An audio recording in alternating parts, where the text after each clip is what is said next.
What's going on, everybody? Welcome in to the Blazers Uprise post-game show. It's nice to be back after a bit of a layoff. The Blazers had 6 days off in a row. They last played on January 18th. It is now January 24th, and the Blazers have returned to the court, and they look good early on in this game. We'll touch on the things that went well. They showed a zone defense that looked pretty good in the first half. The Knicks adjusted in the second half, got going offensively, while the Blazers' offense faltered.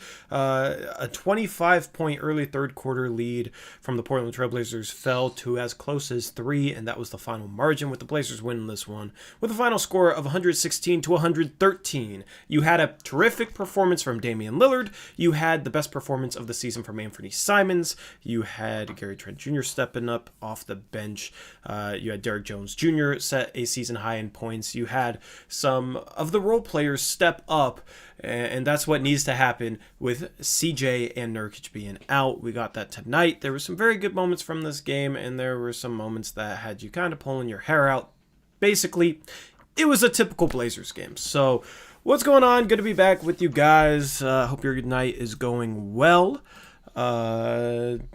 Yeah, so we're going to just jump straight into this one. Let's talk about the first half first, because honestly, first half, there wasn't a whole lot to complain about. There really wasn't anything to complain about, you know? Sure, you could maybe complain about a missed shot here and there, but overall, I thought they got good shots. They played good defense. They were in a different defensive scheme than normal, which it was a zone, and the New York Knicks is maybe the best team to run a zone against. They're not a good three-point shooting team, and it was effective, and they executed it well, and the intensity was top notch in the first half, I thought, especially compared to previous first halves before this layoff the Blazers had.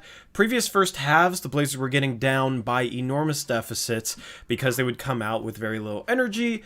In this game, it was quite the opposite. They got up by a bunch and then kind of gave the lead away. But from just based off the first half, I loved the half of basketball they played. What were your thoughts on just the half in general? Yeah, I was pleased at what I saw in the first half. Maybe a little bit of me was wondering why we didn't try some of these concepts from the get-go this season. But if you just ignore that and focus on the game, the first few plays on defense, I thought we played really well. We rotated well. We were flying around. It's just like Barrett makes a move and gets by Dame on the first play and scores. And Randall hits a couple of tough shots, posts up Derrick Jones Jr., which is a tough matchup for him, just with how big Randall and physical he is. But overall, I felt like our positioning and stuff was good. So like it was encouraging, even though they scored 6 points on the first three possessions. Like I wasn't like mad at the way we were playing defense. So, and then we went into that zone, and I don't know if it'll be effective against a lot of teams, but I do like that, you know, our regular defense has absolutely sucked the last 2 years. Why not try something new like this? And instead of just doing a normal 2-3 zone, I thought it was kind of actually creative how we were using the big to stop the initial ball handler up the floor, kind of force him to either pass or dribble to a side, and then the big would collapse and go back down to the post, and whatever side he went to, the guy on top of the zone would come up and pick up the ball handler. I thought that was a nice little wrinkle on, instead of just running like a basic zone, which I would expect us to do if we ran a zone. And then from that, like, if that's getting burnt or something happens, you could, instead of dropping the big, just immediately double team him like the Knicks were doing to Dame in the second half of this game. So there are different variations you can do out of that. I'm kind of interested to see if we continue working on it, how the players can develop on the backside. And something I haven't heard much at all, other than maybe Nurkic at times. Like I heard actual players yelling, telling people where to be, where to go. Like, so like cutters going through, there would be like someone pointing them out, and saying like, you need to take him and I got this guy, and like it seemed like they were all in sync for once, and that was very rare to see under Stotts for this Blazers team. So like I like that we are doing all these things that we've complained about, like try something different. Like it might not work, but at least you're like not just sitting there with your twiddling your thumbs, like wondering why your defense doesn't work. Like at least you're like working on things and doing stuff. So I was encouraged to see that we actually did some of that stuff during the few days we had off. Yeah, shout out Mike B, $5 donation. He says, thought Stotts made questionable decisions in the fourth, playing Gary Trent Jr., Dame, and Ant instead of Hood and Giles.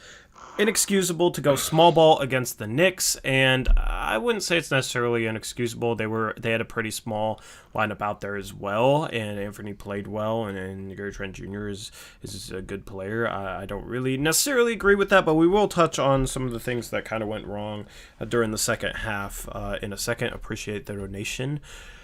Yeah, the zone was nice to see this team, and honestly, the upcoming game that they have tomorrow against the Oklahoma City Thunder could be another good team to use the zone against. I don't think they're the best shooting team, and they're definitely not big whatsoever. Here's the thing that zones generally give up: they can tend to give up open threes, and they can tend to give up offensive rebounds because you're not matched up one-on-one against the guys, so sometimes it's hard to find somebody to box out, and it allows gaps for guys to crash the offensive boards.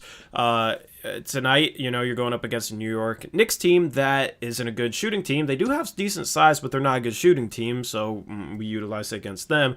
Tomorrow we got Oklahoma City, which is probably a better shooting team, but they've been starting Isaiah Roby at center and Darius Baisley at power forward and Lou Dort at small forward.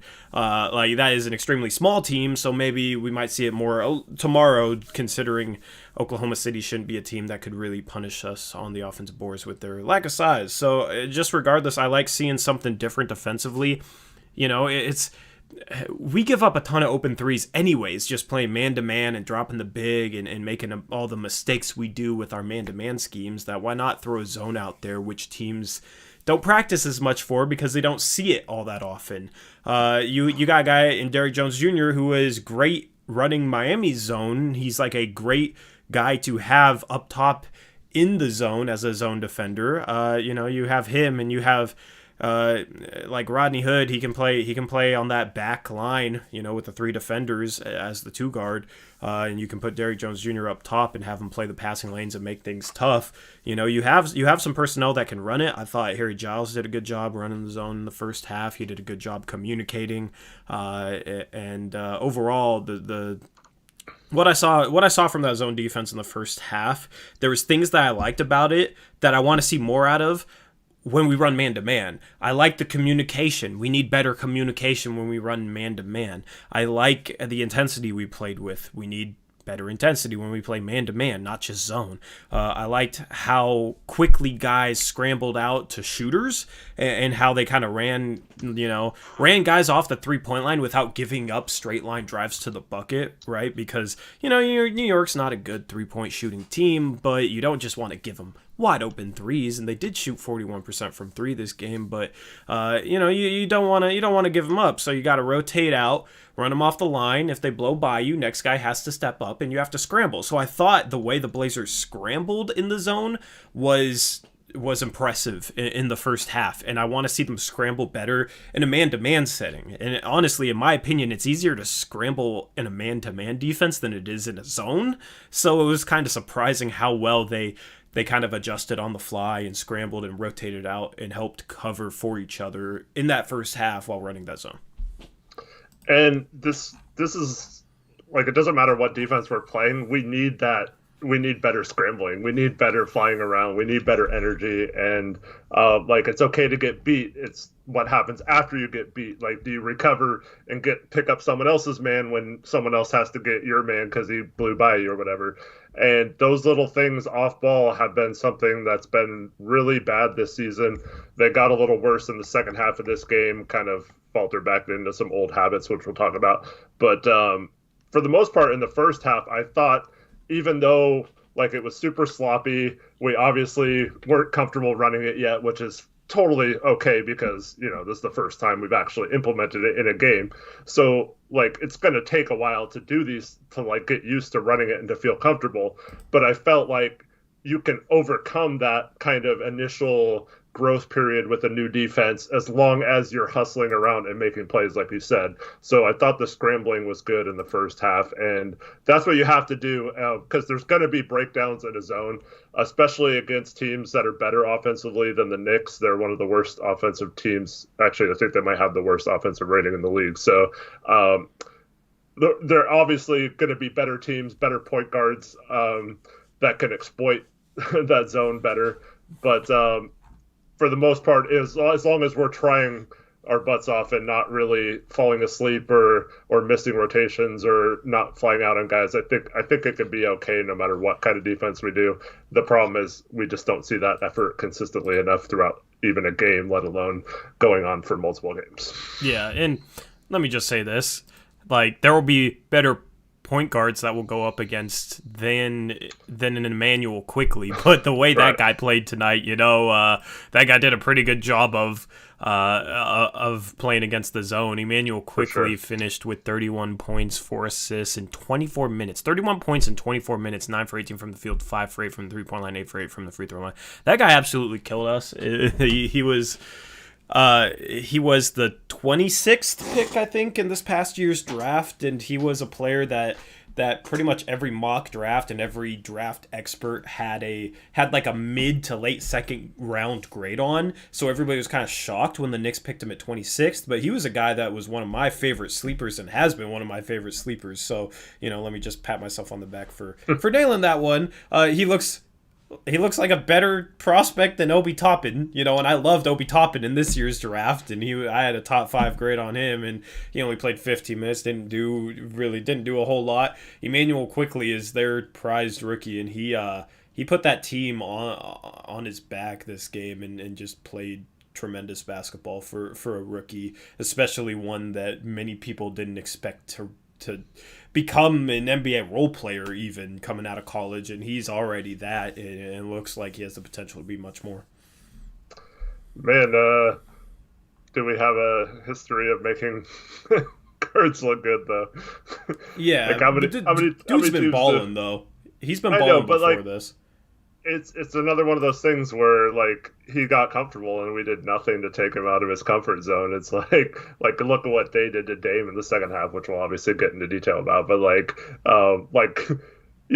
he's, like you said, single-handedly killing us. Like, maybe run a double team at him or get the ball into his hands or make another Nick beat you at some point. I don't know, but I would love as a player to go against a Blazers type defense. Here's the dilemma. It's like, okay, this dude's playing great, but he's a rookie, right? You don't really expect him to keep playing at such a high level throughout the entire game. It's like, okay, do you throw a double at him and force him to give the ball to who? Like Alec Burks? He's been really good this year, and he was kind of on fire in the first half from 3. You make him give it up to Julius Randle, who is their best offensive player by far. It's not like they don't have other pieces out there, and it's kind of like the dilemma is do you throw something at a guy who's like, if this was like a Donovan Mitchell or something, I'd say, yeah, you definitely throw something at him. It's Donovan Mitchell. But when you got a guy playing like that who's like a rookie taken late in the first, it's like it almost, you just don't expect him to keep playing at such a high level. Just despite, he's a really good rookie. But it's like kind of, I don't know. At some points it's, I don't know. Like, I don't necessarily blame Stotts for not trying to, like, throw a double team at him like I would for, like, a guy who is probably going to keep playing at a high level, like a Donovan Mitchell or a Jamal Murray or like one of those types of players compared to a rookie fresh into his NBA career. I would agree with you if we did those kind of things too with those guys, though, but it doesn't seem like we do that much on those guys either. You know what I mean? Yeah. But shout out to him, man. He had a great performance, set a career high. He had kind of struggled in his past couple games heading into this one, but he played great. He's averaging about 10 points per game as a rookie right now in only 17 minutes. So he's kind of struggling to shoot the ball, but he got it going tonight against us. And yeah, so I was worried about him going into this game. I assumed we'd run drop coverage, and he's pretty automatic on floaters, and he kind of beat us in different ways tonight. But regardless, they still end up pulling out this win. I do want to touch on the offense in the first half before we get to the second half, because the second half is going to be a lot more negative. Just wanted to lead with the positives for all those people who say that we've never said one positive thing ever about this team ever. The offense I thought was great in the first half as well. The ball didn't really stick to anybody. That's what I noticed in the first half. The ball didn't really stick. They moved the ball well. They didn't settle for tough shots for the most part. You had Melo shooting that pull-up three, but that was really the only shot that stood out where it was like, what in the world? During the first half, man, it was drive, kick, don't have a shot, make the next play immediately. Everybody was touching the ball, and I've always said this, when the ball moves, players on our team shoot better. So that's why it's never just as simple as, oh, we just missed shots. Whenever we're moving the ball well, it seems like guys hit shots. And it makes sense if you look at it from the standpoint of, if you sit in the corner 3 possessions in a row, and then the 4th possession you get a kick out to the corner, you're probably not going to be in any sort of rhythm. Whereas if you're at least participating in the offense, getting some touches on the ball, even if it's catching a pass and swinging it, you feel involved in the offense, and it helps you build a rhythm, and you get to touch the ball more. And I honestly think that helps players shoot better. Right? I honestly think that is why when we're moving the ball, we make more threes. And it's not something where we always make more shots, but it's something where I always want us to move the ball like that, because I think it gives us the highest chance of shooting well from the field and shooting well from the three-point line. And I thought during the first half we saw that. Now in the second half it kind of went away. Some of that was our doing. Some of that was New York and Tom Thibodeau making adjustments at halftime and ratcheting up the pressure. The Knicks played a different style of defense the second half, and that's something I wish the Blazers would do more of. But during the first half, at least, I thought our ball movement and our offense was very, very good. Yeah, I love the way they played on offense in the first half, especially with the second unit. They actually, instead of just having Simons run pick and roll and ISO, they were actually running off-ball screens that people were moving. He had places to pass to. I thought it was a good idea. In the first half, they used Hood a lot on ball, like dribbling the ball up the court, and allowed Dame to play off the ball a little bit. I thought that was a great strategy, knowing that the Knicks were going to have a game plan to shut down Dame. And I'm sure their pressure in the second half was what they were planning on doing from the get-go in this game. But Dame didn't have the ball enough in his hands dribbling the ball up to pressure him hard like they were in the second half. So I thought that was a good adjustment. You knew Thibodeau would adjust at halftime to that, and then we didn't. We played right into those adjustments. But I like the fact that Rodney Hood isn't a great passer, but if you give him the role of setting up the offense, then he's looking to pass right from the time he starts dribbling, and he does still take a shot occasionally. But this is kind of what I was going for when I said Melo should be point guard. If you have a guy that's a decent passer, he just doesn't pass very often or doesn't have big passing statistics. If you give him a role that's designed to have him set up an offense or pass the ball, I think they can excel in that role, and it'll help guys like Dame. You saw in the first half, I don't think he missed a shot. So he was very comfortable. He was getting good looks. He wasn't having to take the normal tough shots off a pick and roll with 2 guys in his face, or drive into a defensive big in the lane. And I just liked the way they were moving the ball. I felt like our offense was a lot more structured. We knew where we were going. We knew what we were doing. There was a lot less standing around wondering, okay, who's going to take this shot?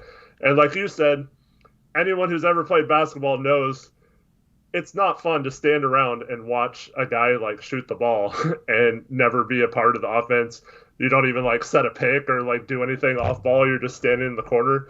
That's no fun. And then you can finally get the ball and you're like, man, I got to shoot because I never touched the ball or whatever. And then that's not good for anyone.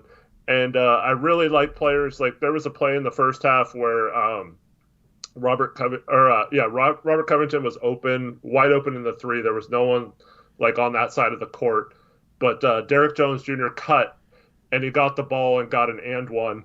And Robert Covington was like just as excited as he was, even though he was like wide open in the corner. It's because like all the players were involved in the offense. It wasn't like, oh man, that guy shot again or whatever.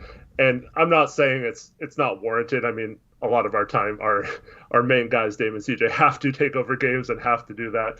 But it's just so much more fun to watch, and it's so much more involved. Like the team looked like they were having fun. It was like the most focused I've seen them the entire season on both ends, and I think a lot of that was due to the way they were playing on offense and the structure they were running.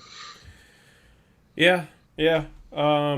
Second half, you have the Knicks ratcheting up the pressure, and the Blazers didn't really respond well, especially down the stretch in the fourth quarter. Hey, it's just a thing this team has always had issues with, responding to pressure. You had a stretch where Dame gets trapped in the backcourt and doesn't have an outlet. Nobody on the team is ready. It was a surprise trap, and I wish we'd surprise trap other teams more often. I think it led to a fast break bucket for them because Dame tried to force a pass. He didn't have an outlet, and it ended up in a turnover and a break the other way. And it was a way to kind of create some momentum and get an easy bucket for them, a quick, easy bucket. And teams come back from big deficits best if they can get quick, easy buckets off of turnovers. Not only do you get the stop, you get a bucket going the other way on the fast break without taking much time off the clock. So that's why you ratchet up the pressure if you're down, 10, 15 points. I wish we would do more of it. That's a perfect example. Is kind of what New York did to us, which helped them get back into this game. I don't know, man. It's just... I will say this, like they did a really good job of pressuring. I gotta give them some credit. Like I feel like they were getting away with being very physical. I feel like there was a lot of times where the refs could have easily called a foul for how physical they were being with the ball handler, but didn't. So maybe with a different referee crew, it goes a different way, but you got to be ready to respond to it. Part of it definitely was them just playing really good pressure defense, and that's not a surprise. They're a young athletic team coached by Tom Thibodeau. Tom Thibodeau is one of the best defensive coaches in the league, and you got a lot of young guys with a lot of energy and athleticism. Yeah, like I don't know why the team didn't seem to expect them to ratchet up the pressure in the second half. They're down by a bunch. You got Tom Thibodeau there, got a bunch of young athletes that are, not doing a good job in the half court against your zone defense. What are they going to do? They're going to try and ratchet up the pressure and double team Dame, get the ball out of his hands because he's on fire, and create turnovers and then run the fast break so they don't have to play in the half court where they were struggling. Like, it made so much sense for them to make that adjustment that I'm just a little disappointed that we weren't more prepared for that and ready to adjust against that. And then, we definitely just struggled. Even when we knew it was coming, we still struggled to deal with it.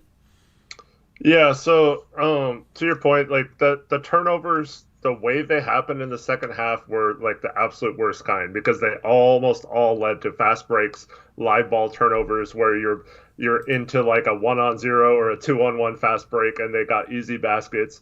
And that's something that kills your defensive rating. Like in a game where we actually played pretty good defense in the half court most of this game, like letting them just get a ton of easy buckets in the second half, that really hurts when you're trying to establish some sort of defensive mindset. So like those kind of things can't happen. And I'm going to continue saying this until we make an adjustment. When are we going to realize that this is coming? It's coming. Almost every game it happens at some point. Like we need to be prepared for them to do this. And I felt like our play in the first half would have been perfect if we just went back to that in the second half once they started pressuring Dame. Just let Hood bring the ball up the court. Then if they're going to double team Dame, it's off ball. And like, what are they going to do about it? Like, they're not going to double team him off the ball. That's why he had a good first half. So like, you don't have to let Dame dribble up the court or get stuck. Like a couple of times we had him come back to the ball and handed him the ball at the half court line after he had just crossed half court, and he's going towards the sideline. And so you got your two defenders and both sidelines, and he's caught in like a box where there's no possible way he can make a pass out of that, like unless he gets lucky and just happens to throw it to one of his guys. But like I just we ran one play. I was so happy because we did put Melo and Trent in at one point, and we put Melo right in the middle. We talked about this a lot during the Lakers series last year. So if you pass to Melo at the top of the key, and once again, you're telling him to look for the shooters in the corners. So he makes a good pass to Gary Trent on the side, who was wide open. He missed the three, but I felt like that was the only time we really did a good job of actually breaking the pressure. But I don't understand why we don't have a go-to for that.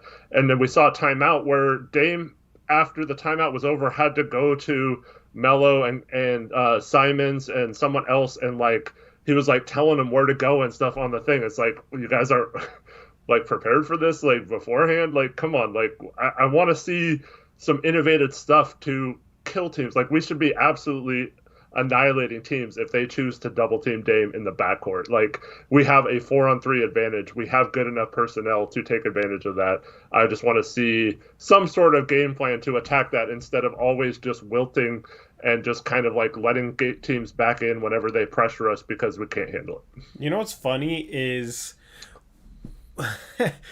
when you get pressured full court or in the backcourt, you generally want, kind of a two-guard front.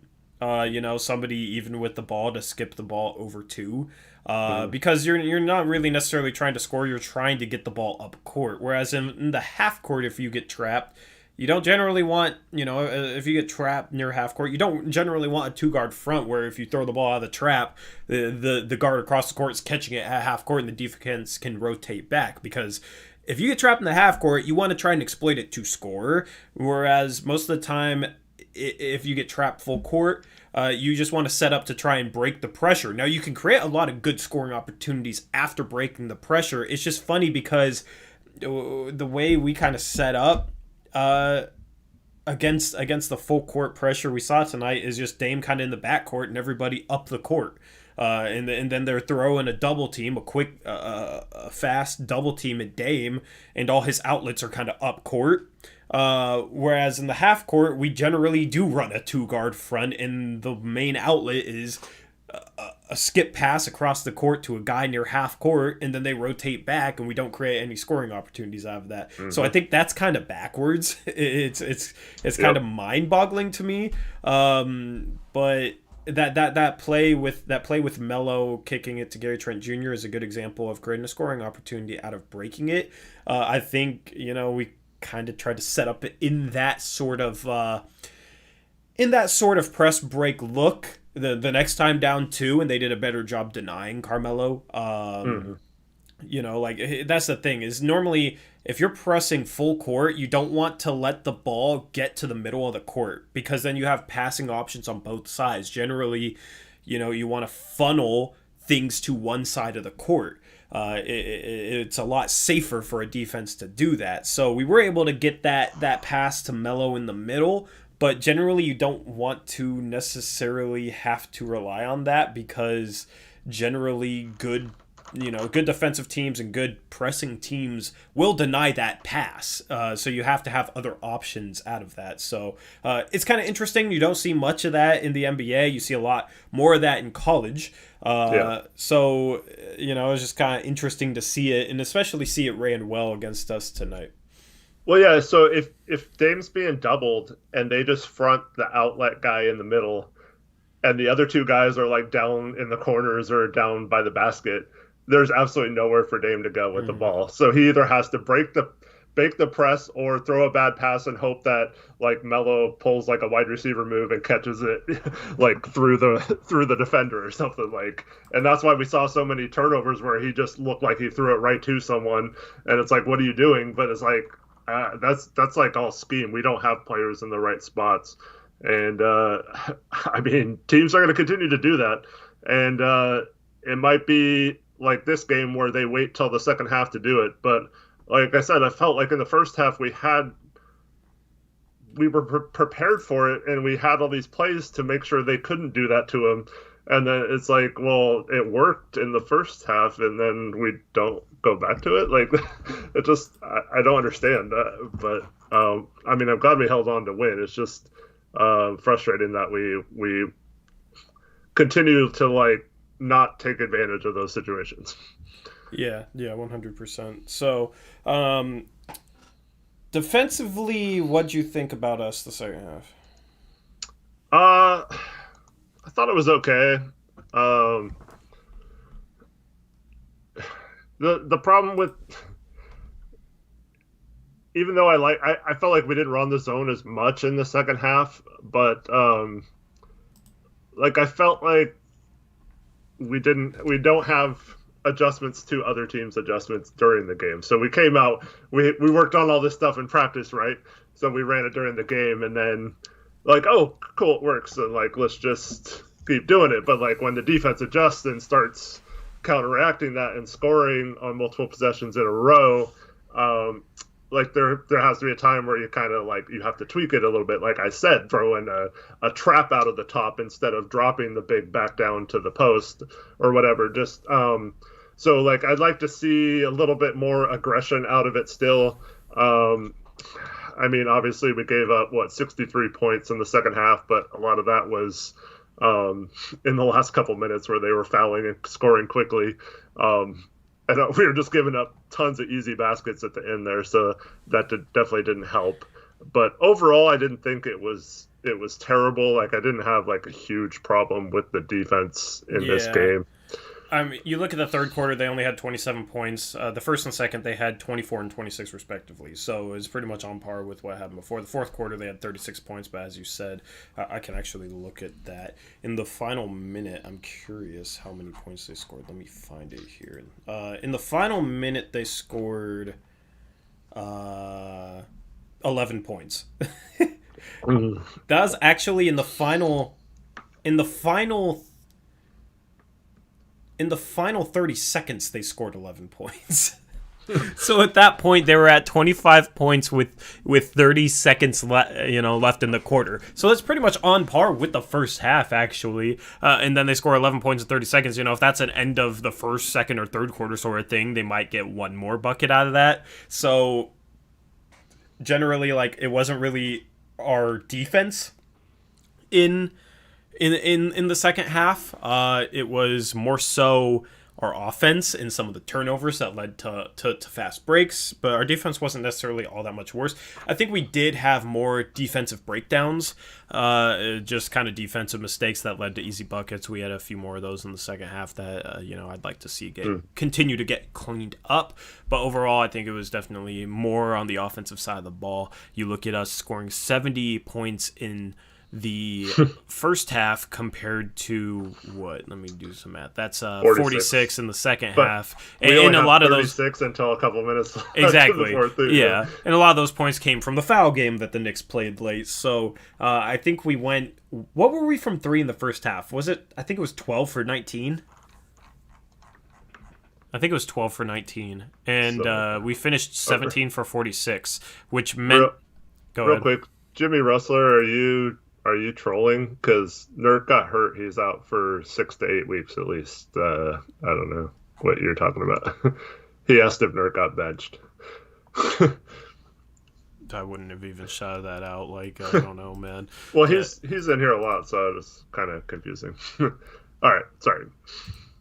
So, yeah, I think we were either 12 for 19 or 12 for 21 at halftime, which means we went 5 for 25 or 5 for 27 from three in the second half, and they did a lot better job defensively in the second half. 12 for 21, says James D. We were 12 for 21, which means we were 5 for 25 in the second half from three, right? You can just say, oh, we just missed shots, but I think you do have to give a little bit of credit. They made defensive adjustments at halftime, and they came out with more energy on that end and kind of took us out of our comfort zone. It wasn't necessarily something where, like, we'll have certain situations where we'll move the ball well in the first half, and then the second half, the defense won't even the other team's defense won't even change anything up and won't even increase the intensity, but we just kind of like get lazy. We'll have like a 15-point lead and we'll kind of get lazy and just ISO and just go one-on-one and shoot a bunch of bad shots, or be like, oh, we're up 15, I can shoot this contested 3 with 14 on the shot clock.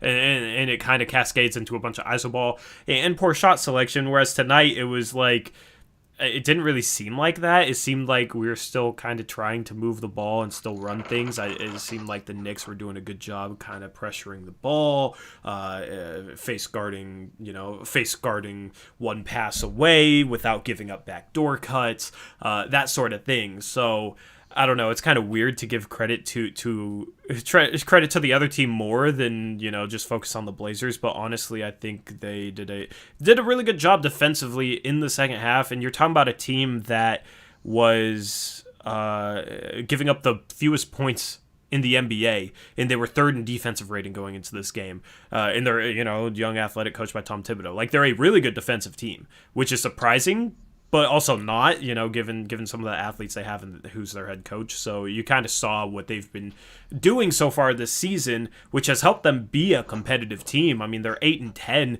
That's better than anybody expected the Knicks to start in their first 18 games. Everybody thought this was going to be the worst team in the league. So, I think more so than anything, just got to give credit to some of the things their defense did in the second half. Yeah, I thought. Actually, I'll say it. Stotts outcoached him in the first half, I thought. But this has always been the problem is, okay, so you've made the right coaching decisions. You had a good game plan. But what happened at halftime? So the Knicks obviously got coached up at halftime, switched some things up, did a lot of things a lot better in the second half. Whereas we regress in the second half and don't get better, almost blow a game that we should have won easily. It was weird because Stotts actually had a better game plan than one of the best defensive coaches in the league. We had completely exploited it, scored 70 points and a half. And yeah, we did miss some threes. The thing with Melo, I see some people in chat talking about it. He was mostly doing what we want him to do. Like, he was spotting up, shooting threes. A couple of them were kind of forced, but he was forcing them. I like that he was not posting up. Like, for the most part, I don't really remember in the second half him posting up at all. There was one possession where he dribbled up the court and he tried to post up for 10 seconds and then ended up passing, but other than that, I was glad he wasn't trying to post up and force shots, even though he did force a lot of threes. We'll talk about that more later. Yeah. But, shout out on Andrew Miller real quick, $5 donation. He says, "Is this the best coach game of the season? You guys are awesome. Keep it up." I mean, I guess so, since Stotts did something different defensively. I mean, I don't know. It's it's not necessarily a high bar to set. So in terms of him switching something up defensively when it made sense to make the change he did, running a zone against New York, I mean, I guess so, but it's kind of sad that makes it the best coach game just because he switched things up defensively. And he had 6 days to do. Yeah. Yikes. But we ran our first contact practice, right? So that's good. Okay, hold up. Let me go on a tangent. Why was that our first contact practice? Bro, I know the games are a little bit more condensed, but from December 23rd to January 18th, you're telling me they didn't run a full contact practice once? I don't think that's the case for any other team in the league. I don't. If you have to rest guys a little bit more during a game in order to have full contact practices, you do it. Because it's not necessarily about winning a single game in January. You're trying to put yourself in the best position to win games in June. Now, winning games in January will help that because you'll get an easier road in the playoffs, and you won't have to worry necessarily about making the playoffs, which could be an issue with these injuries and whatnot. But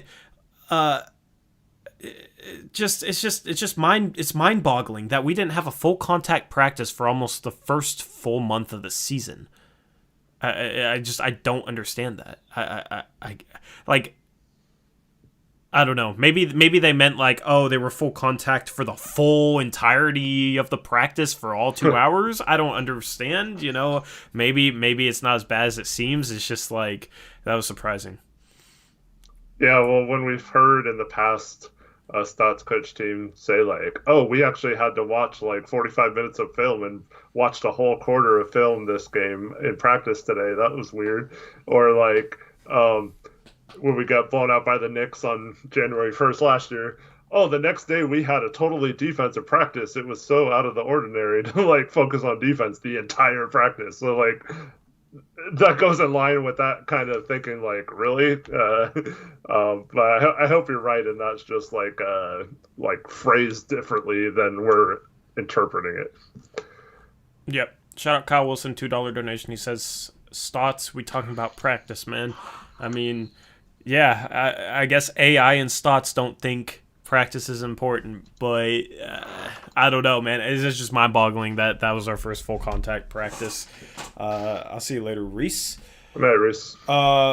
Yeah, so I don't know. I mean, this team looked reinvigorated, which shouldn't be a surprise given the time they had off. I like the energy and the hustle, as well as some of the defense communication we saw in the first half. Just you had New York step up in the second half, and they're a well coached team. Tom Thibodeau, I didn't like the hire, but I have to give him props. He's done a good job this season with that unit. They've been surprisingly competitive so far this season. And you do have a Blazer team without Nurkic, without CJ, so it's not like we have that much of a talent advantage with this game, if that makes sense. So I want to see more of kind of some of the positives we saw in the first half. I want to see us respond better to pressure from opposing defenses. And I want to see us continue to make an effort to move the ball. Shout out Andrew Miller, $5 donation. He says, what does full contact mean? I swear I've seen clips of them playing full contact. What is the difference? Are you talking about the training camp clips? Because what was said was this was their first full contact practice since the start of the season, like the start of the regular season. So I don't know if I feel like there's some context missing there, but Yeah. I thought it was pretty surprising to hear. Yeah. The only thing I think of is like Stotts is known to like not have hard practices on days where they play every other game. So if that's the case, we haven't had until this break more than a day off in between games the entire season. So I don't know. But it needs to be based on how they play the night before. Right. The night before, if they blow a 20-point lead to Chicago and it show a bunch of issues, the next day it should be a full contact practice to sort out those issues so it doesn't happen again. If they play good, how they did against the Timberwolves, next day, okay, don't run a full contact practice. Obviously, like with how jam-packed the schedule is, you can't just run a full contact practice on every day off.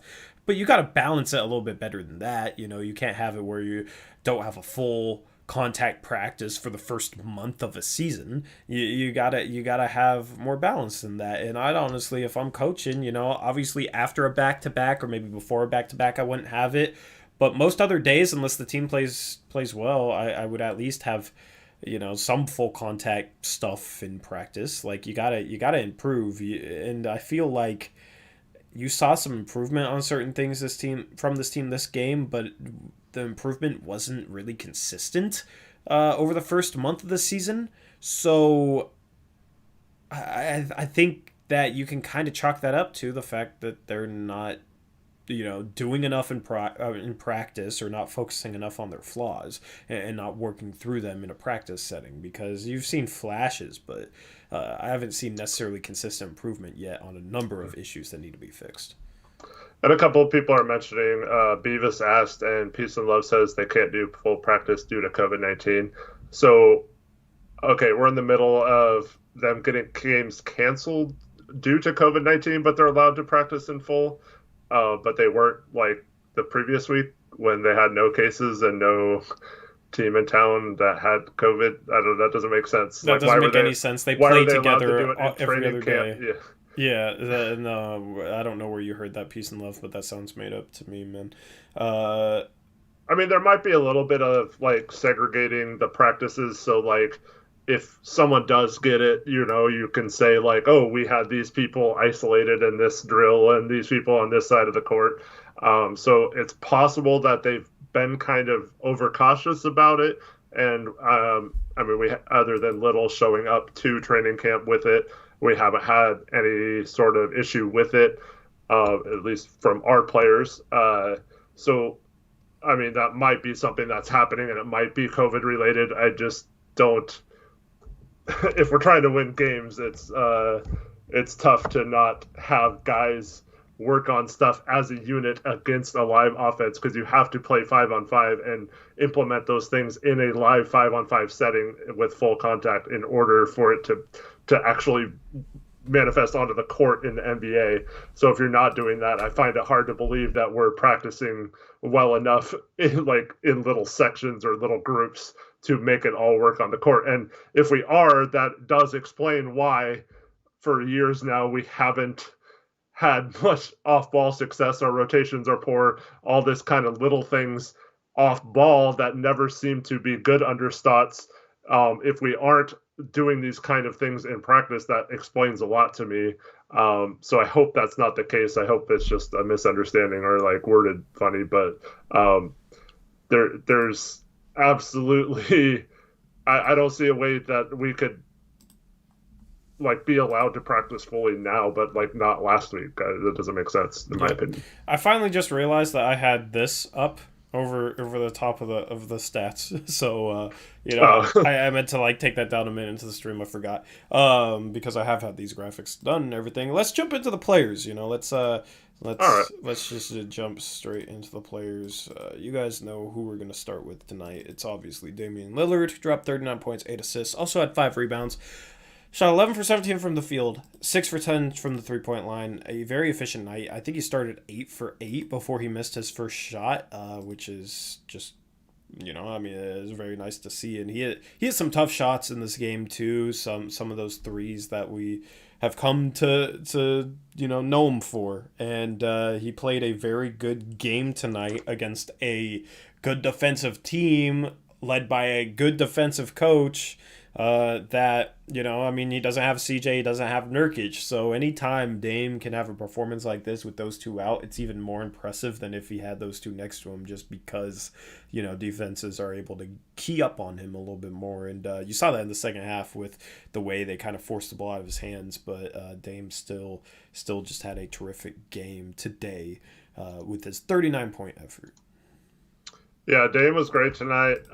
Like Blockboy says, outside of a couple turnovers, he had some really bad decisions to give up his dribble and go right into the double teams. Why are you nitpicking him off the bat? I'm surprised. He had 3 turnovers, but I'm not nitpicking. I'm just saying, like, if he would have cut out those turnovers, like this was a masterful performance from him, and yeah, it's once again we talked about how it's not schemed right. There's nowhere for him to pass to, so I kind of understand it. But other than that, Dame was great tonight, and it was nice to see him shooting the ball well, come out on fire in this game. Yeah.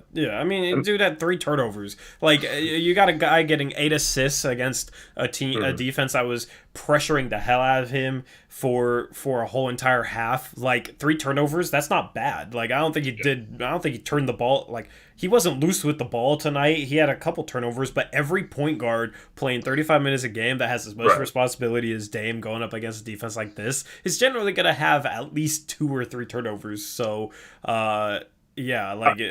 I think it just stood out because of the time of the game and how they were all basically within a few minutes span. But let me just touch on this. Like, one of them was he gets trapped in the backcourt. He ended up picking up his dribble, but he was getting trapped extremely hard, and nobody came up to help him and be an outlet to relieve pressure. So then he tried to force a pass with the 8-second clock, backcourt clock winding down. So he tried to force a pass to get it over, and it got picked off. Like, that's a turnover on him, but I don't even really necessarily blame him too much for that, because it seemed like other guys on the team weren't ready to come up and help him relieve pressure and didn't provide him an outlet to relieve pressure. So, like, that's just a specific turnover that, it counts as a Dame turnover, but it's more on other guys for me. Yep. And I touched on this earlier. I'd like to see him used a lot more like we did in the first half, especially without CJ.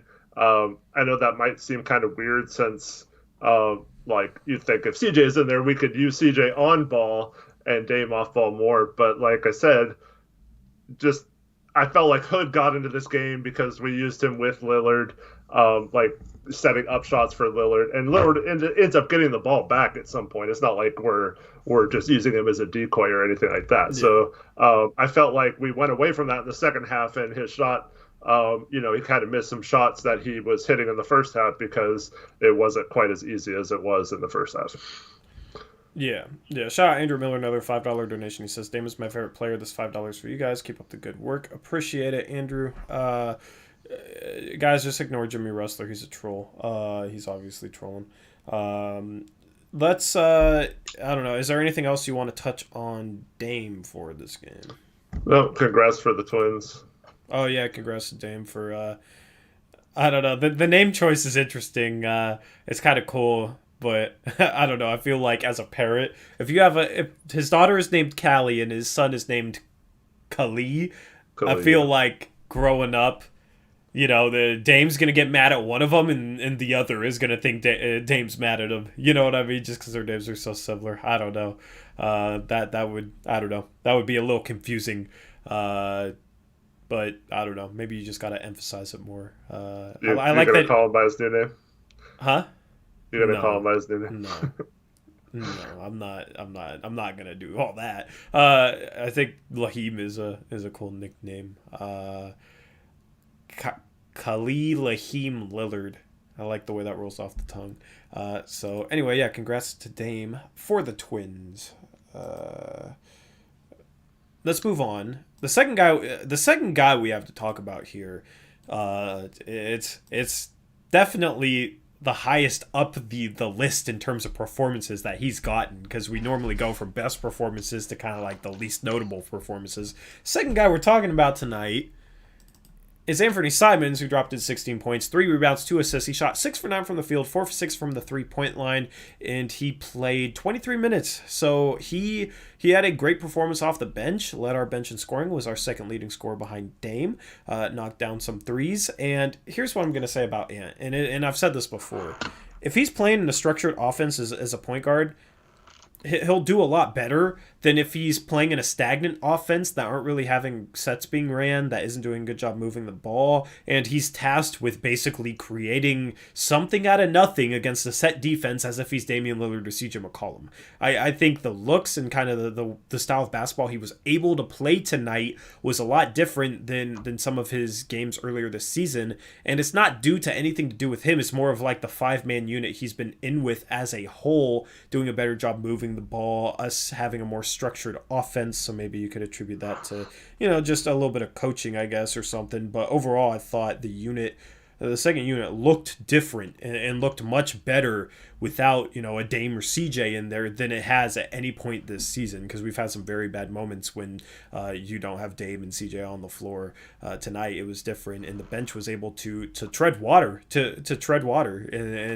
and that's the thing, is that's what you want from this bench unit. And we saw it tonight. Anthony Simons stepped up, knocked down shots, but I don't think it's a coincidence that he played better given the way the offense looked. Yep, that's basically what I tweeted out during the game. I don't think it's a coincidence at all. We came out, ran some plays. We had some double pin down action. We ran a bunch of off-ball screens on the opposite side of the court. We even brought Hood back in for a little bit to run some point, and we basically used Simons the same way we were running with Dame off ball in the first quarter. I felt like he got really comfortable. His first couple shots weren't forced. They were just within the flow of the offense. He didn't have to break down a guy and do that. And then later when he did have to do that, he seemed much more comfortable because he was in the flow of the game. I really liked the way we used Simons tonight. And then he actually got some extra run in the fourth quarter. The thing I want to say, though, is this guy is... I completely disagree with someone in chat who says he was terrible on defense. This guy has shown tremendous improvement on the defensive end. It's a night and day difference between last year. He stays in front of his man. He moves his feet quickly. He's in better positions. He still gets, out of position sometimes, and that's going to happen, especially since we were trying the zone and it wasn't necessarily one person that was out of position. And he's going to have to learn how to play that better, but that's like a team thing, in my opinion. But overall, his individual one-on-one defense has gone from. I mean, I don't think it's unfair to say he's maybe even a positive defender now compared to the last couple of years where he was a major negative and liability on that end. Yeah, he got screwed over by a couple foul calls that I think were bad calls on him, where he played good defense. His first, I think he only had 2 fouls in both of those. Let me check the box score. He finished with 3 fouls. The first 2, I think, were just bad calls on him. Shout out Andrew Miller, $5 donor. He says, I love the nickname Ant-Man. How do we integrate this game from Ant long term, i.e. CJ and Nurkic coming back? And I think it just comes down to have an offense that moves the ball and moves players off the ball and does that sort of thing. Because I don't know, man. I just think this works better for Anthony, where he's not tasked with trying to be Dame or CJ, because he's not Dame or CJ. And everybody's saying, oh, we need a backup point guard. We need a backup point guard. It's not Anthony Simons that was causing the bench offense to be stagnant. But a ton of people acted as if having Anthony Simons as our backup point guard was causing our bench unit to have a stagnant offense and not move players and not be able to run sets, and we need a backup point guard because Ant's not going to get it done as the backup point guard. Like, he's not a natural point guard, he's more of a combo guard, but he can run our offense. The issue has always been just it isn't structured enough, and we don't move the ball well enough. Tonight, you see Anthony Simons being the backup point guard, but, our offense is structured, and we're moving the ball well, we're moving players well, and guys are getting good shots. And we didn't need to go out and sign a backup point guard to do that. We were able to do that with Anthony Simons. The whole thing with the style of play of the bench offense, it's not dependent on who the backup point guard is. It's dependent more on kind of the coaching and what the set calls are and whether or not the players in the game are making an effort to move the ball, to cut, and those sort of things. Yeah, I feel pretty confident in saying that if we played Simons more like we did tonight, he would be thought of as much differently than he is, and he has been. And I do think he's more than capable of being in this role. And look, in the first half, the second unit was in there for 9 minutes. Dame didn't come back till like 3 minutes left in the second quarter, and we had the same lead. We were up 15 or so. We ended the quarter on a little run and got up 20. But how great is that to have our second unit, have Dame sit for 3/4 of a whole quarter and be fine while that happens, even without CJ and Nurk on top of that. So the more our second unit can play together like they did tonight, it was really cool to see that unit kind of play a little more freely than they've been in the past. Yep. Shout out Kyle Wilson, $2 donation. He says, who is worse, NBA refs or Pac-12 refs? Nothing is worse than a Pac-12 ref. Yeah, so college refs are pretty bad. Oh my goodness. Yeah, I don't even want to talk about Pac-12 refs. Football, and basketball, man, they're brutal. But yeah, nice to see Anthony have a good game. We needed it, and we're going to continue to need him to step up and replace some of CJ's scoring production off the bench, with the bench unit, so to say. So moving on. Third guy we got is another guy that normally isn't this high, and that is Derrick Jones Jr., who set a season high with 14 points tonight. He had 5 rebounds, 2 assists, shot 5 for 8 from the field, 1 for 3 from the three-point line. He had 10 points in the first 8 minutes this game, including a couple impressive finishes, including an and one. Here's the thing. He's a good finisher around the rim, not just like as a dunker, but just through contact as well. And we haven't really seen enough of it this year. During that first quarter, we used him a little bit more as a roll man, and he was able to get to the free throw line or get a bucket inside, being used as the roll man a little bit. And I like to see that because I want to get him more shots on the interior compared to getting more threes, where he was shooting 25% from the three-point line going into tonight's game. He did knock down a 3 that helped him get started. His first shot was a made three, which is nice to see. 1 for 3 from the 3-point line. You'll take that from Derrick Jones Jr. considering he's averaging basically a 1 for 4 shooting night from 3. I like some of the things he did defensively in this game. He was very active. He rotated really well, and he played really good defense, and then he provided some finishing ability inside. Overall, very solid two-way game from Derrick Jones Jr. Before I answer that, so Andrew Miller, $5 donation, says, I love how we played the bench tonight. Last dono. See y'all tomorrow. Thanks, man. Appreciate you, Andrew Miller. See ya, you have a good night. We'll see you tomorrow.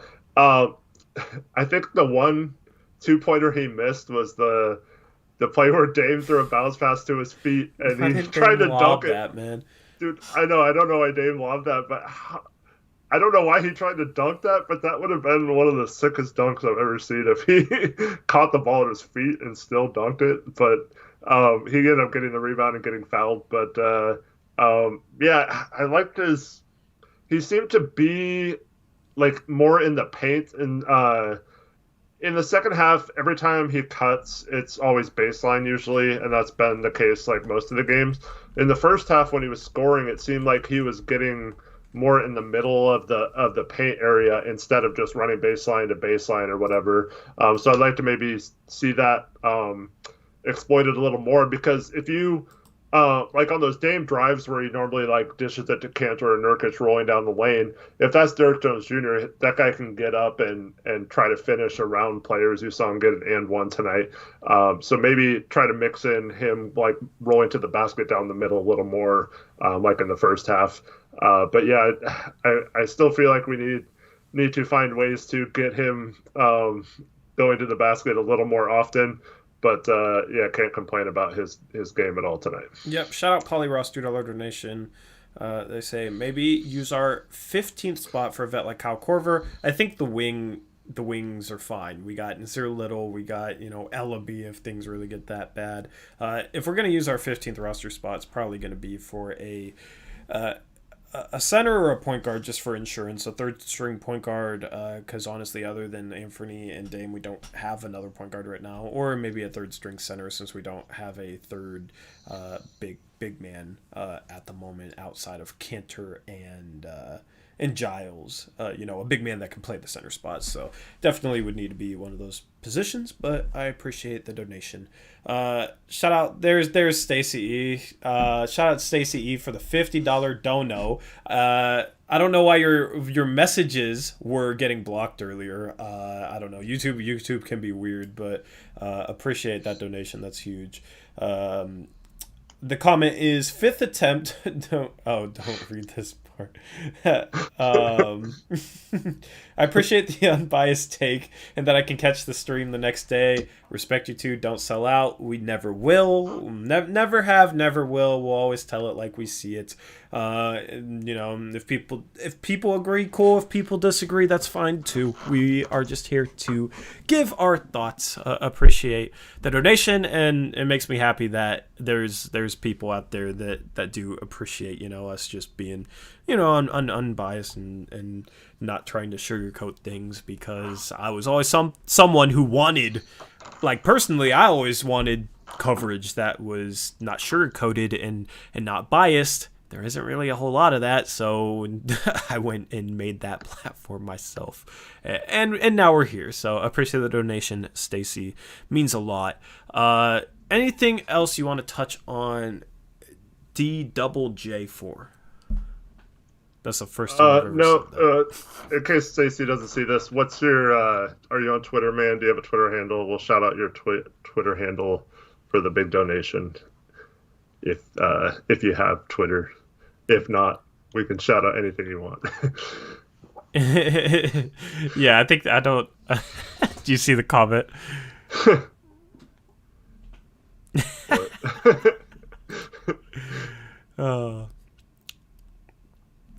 Anyway, Eric just took an L. Let's move on and talk about who we got next. We got Gary Trent Jr. next. I just say man like the generic one. Yeah, sorry, yeah. I mean, okay, I've actually made this mistake once you. this season too. I use it as like a filler word. I use it as a filler word, and Yeah. every now and then I'll catch myself saying it to a female, and then and then I'm like, It's like it's awkward. It's like, what do you even say? And they give you a weird look, and it's like, yeah, I was just, that's just how I talk. Sorry. I'll do that like at my store too. Like, hey guys, but it's like three girls that walk in. It's like, oops. Guys isn't. Yeah, guys isn't as bad.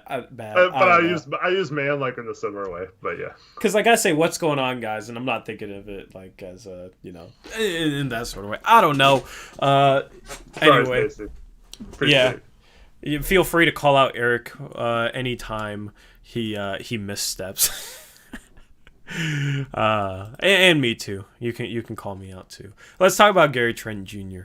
11 points, 4 for 10 from the field, 3 for 7 3-point line. He got it going in the first half. He was part of that bench lineup, kind of holding the lead, actually building the lead a little bit in that first half. He played solid defense in this one. 3 for 7 from the 3-point line. You'll take that. This was like a good game that wasn't too noteworthy, so to say. Like, there's not really much to talk about with Gary Trent Jr. He defended, he knocked down threes, and that's what you want from him. And he did so at a pretty high level. So it was a good game, but there wasn't really anything that like stood out as abnormally good or abnormally bad. And this was just a good Gary Trent Jr. game. Yep, he was solid. Well, I guess we haven't really talked about this. The rotations at the end were kind of weird. Like who was in the game and who wasn't, and then all of a sudden they flipped it, and all the people that weren't in the game were in the game, and it was kind of weird. But overall, Trent, he hit some big shots. If that 1-3 though we talked about earlier would have went down, would have been even nicer because that would have kind of iced the game at that point, I think. Overall hard to complain about. 3 for 7 shooting. We'll take that, especially compared to how some of our other wings are shooting the ball for 3. But yeah. Yep. Let's move on to the next player. That's probably the shortest player segment we've had. But good game from Gary. Fifth guy we got is Enes Kanter. 8 points, 8 rebounds, 3 blocks, 4 for 5 from the field. He has played solid defense in the starting lineup so far since replacing Nurkic. I think it helps having a guy like Derek Jones Jr. and Robert Covington next to him. I think that's a better fit than maybe a guy like Carmelo. He stepped up and played good defense. Let me thank Stacy for the $5 donation that she dropped. Thanks, girl.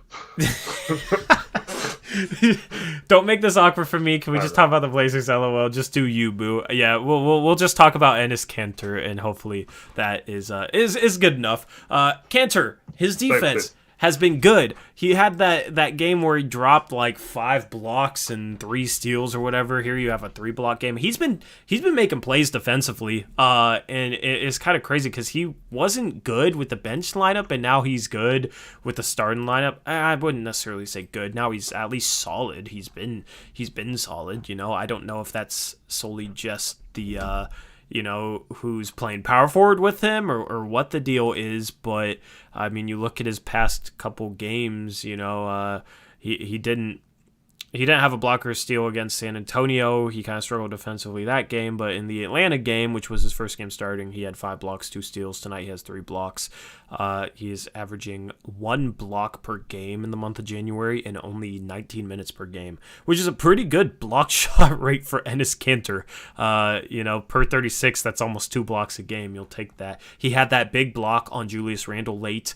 That was a huge clutch defensive play to cause that jump ball. There was multiple jump balls this game.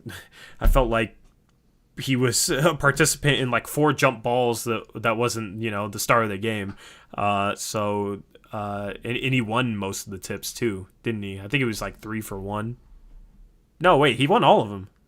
Did he? I don't know. I don't remember. Chat could probably correct me on that. But I know he won at least 2 of them. Yeah. So I mean, there was some extracurricular activity going on with this. Oh yeah, that first jump ball with Mitchell Robinson was funny. Yeah, so there were some messy jump balls with that one. So yeah, I mean, he had a good defensive game. tonight. I think he played good in the zone. He moved his feet well. He did a good job rotating over and protecting the rim when it was needed of him. He didn't really have the huge, scoring game or rebounding game that he is known to have on occasion. But he played very well in this one. Yeah, solid from him. Just finish when you get past two around the hoop and get some rebounds, and just don't be a huge negative on defense. I think that's what he's doing right now, and as long as he can just be that type of role player and just not noticeably bad on the defensive end, I think everything will be fine with him until we get Nerd back. So yeah, just a solid game from him. Yeah, that's the thing. Like, if he steps up and plays solid defense, our defense shouldn't be worse, all that worse without CJ and Nurkic. Obviously, it's a downgrade going from Nurkic to Canner, but I think Rodney Hood's a little better defender than CJ, and it gets Gary Trent Jr. more minutes. I think at this point, Simon's the better defender than CJ. So, the injuries suck, and we're not as good, obviously, missing, a guy like CJ and Nurkic, but I think the biggest drop-off is on the offensive end. So, I don't think there's much of a drop-off on the defensive end. So, This if Canner can play like this, it's like, okay, if it just comes down to the offensive end where we're having a drop-off, we have players that can step up and fill that void and make it so we can still be a good offensive team. And I think you saw that during the first half when we had 70 points.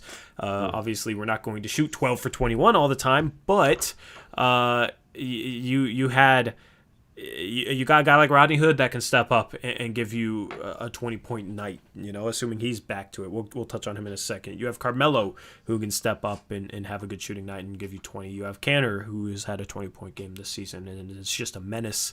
And it's the menace on the offensive boards. You got Simons, who had 16 tonight in 23 minutes. You got Gary Trent Jr., and, of course, you got Dame. So it really just comes down to this team can still be a good offensive team with those guys missing, and it shouldn't be worse defensively, especially if Canner steps up and plays defense like he did tonight, because he definitely kind of replaced some of the things that Nurkic can do defensively if he's playing as if he did tonight. Yep. I like that one move too that he had. He kind of caught it in the middle of the key, and it looked like he was going to try to power dribble, but then he went quick and got to the rim and kind of surprised Mitchell Robinson, laid it in. But yeah, he's been finishing really well this year, and as long as he continues to do so, we're going to be fine even without Nurkic, I think. Yep. Moving on, next guy we got is Rodney. We do have Rodney up next. 7 points, 3 steals. Good to see. 2 rebounds, 3 for 6 from the field, 1 for 3 from the 3-point line. I think that last game where he had 21 could have been his get right game. He's now had, now he's starting just like he was last year, and he's had a minutes increase tonight. Let me get off Canner's page and go back to the box score here. Tonight you had Hood playing 27 minutes, which I think is his most minutes of the season. So he's ramped back up and is now playing a steady dose of minutes. Tonight, he didn't shoot much, but he didn't really force any bad shots. He only shot 6 shots in 27 minutes, but he played good defense. You had 3 steals from him. He just filled in and was kind of a glue guy tonight, and that's what you need. When other guys have it going, a guy like Rodney Hood just hit the open shot when the ball comes to you, and then move the ball, make the right decision offensively, and play good defense and fit in. And then if the team needs you to step up and score, we know he can do that. So this was a very good game.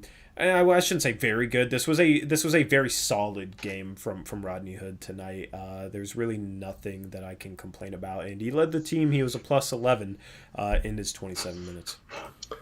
Yeah, Hood, I like the way we used him tonight.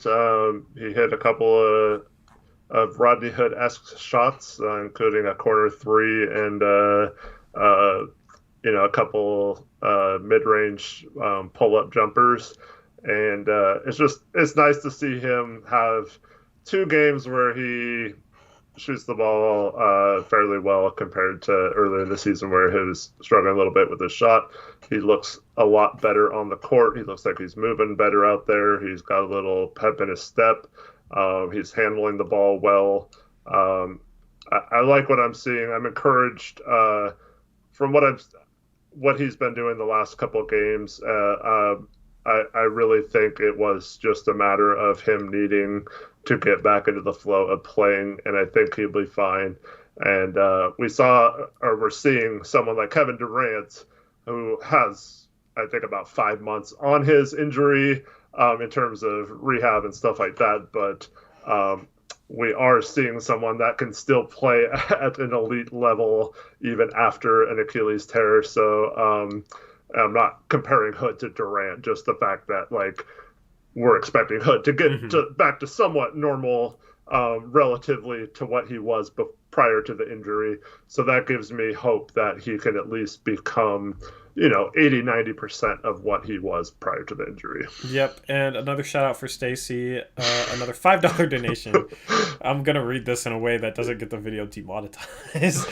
She says, so disappointed with Eric's passive-aggressive dump on Cantor. Come on, man. He's so above average on D for Portland. Respect. And Stacy, in the earlier donation, told me not to sell out, told us not to sell out. So I appreciate your donation, but I don't agree. I wouldn't say he's so above average. I don't necessarily agree with that. This is me not selling out for your donation, so I hope you can respect that.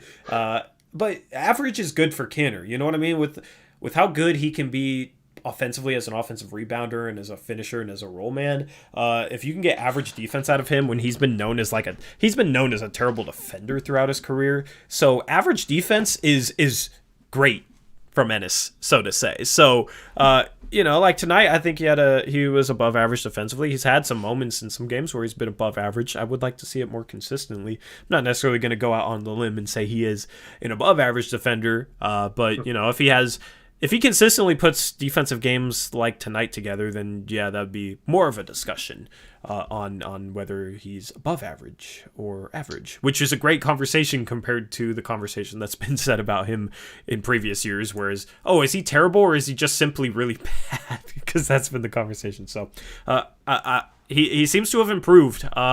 He's doing a better job of protecting shots around the rim and playing defense. I'll give him that for sure. And just for the record, I might have sounded passive aggressive, I guess, but I'm fine with Cantor. He's been doing fine. Like it was a good pickup, a solid backup, and he's certainly capable of stepping up into a starting role like he has been. I have no problems with Cantor. It's I felt like earlier in the season we were kind of using him in a way where he was having good games offensively, but getting really exposed on defensively or on the defensive end. And I feel like since he got moved into a different lineup, that's been greatly minimized. And that, like I said, as long as he's even okay on defense, like we're going to be fine without Nurkic. He can't do a lot of the things in terms of rim protection that Nurkic does, but if he can protect it even halfway decently, I think we're fine. It's not like I'm not trying to knock him or passively aggressively make like ill-willed comments that don't seem like it or anything like that. I'm just like he's not like a great player. He's not terrible either. He's just like a really solid player that you can count on to finish and play hard while he's out there and get rebounds. So like he's totally fine. Yep. Let's move on back to we talked about Hood. Let's touch on who we got. Carmelo did not shoot the ball well tonight. He was solid defensively. I think this was for his standards, so to say. He made some defensive plays. He's really good at that, swiping at the ball when guys drive, man. And he can. I mean, did he really have 2 blocks tonight? I don't even remember putting that in. Yeah, okay. I was just making sure that was correct. He had some. He's a guy that's not necessarily a good defender, but he can make defensive plays. He can get steals and he can block some shots, and he can make positive things happen, even though he definitely has some flaws at that end. 3 for 14 from the field, 2 for 10 from 3, though, is not good. There's no way for me to make that sound good. Block Boy might be able to make that sound good, but definitely not the shooting night you want from him. He forced some jump shots. It doesn't really surprise me. It's the New York Knicks, which is, of course, the team that he used to play for, and I feel like he kind of wanted to come out and have a really good individual performance tonight, and he forced some shots that I feel like he normally wouldn't have forced. I do like his shot selection being more on the three-point line than inside the arc, but some of the threes he shot I wasn't happy with, especially that one in transition in the first half where he pulled up and, I don't know what that was. I think he thought he got fouled or something. He was just trying to throw it towards the rim, but yeah, it was weird. He was already, shooting the ball, though. I don't know. It wasn't where, Dame comes off a screen and feels contact and then shoots. He pulled up and then the guy was kind of underneath him. I don't know. I was very surprised that he shot that. And I don't know, he forced some contested threes where I feel like he could have just passed out of it and went maybe set a pick and pop and gotten a more open three or just spotted up while somebody tried to create. But I don't know. Everybody has a bad shooting night, so I am happy with the shot selection. 10 of his 14 shots were threes. He's shooting a higher percentage on threes than twos this year. I think he's shooting. Let me look this up because I'm curious on what he's shooting inside the arc. He is currently shooting. He is going into tonight's game. He was shooting 38% on 2-point shots, which is very, very bad.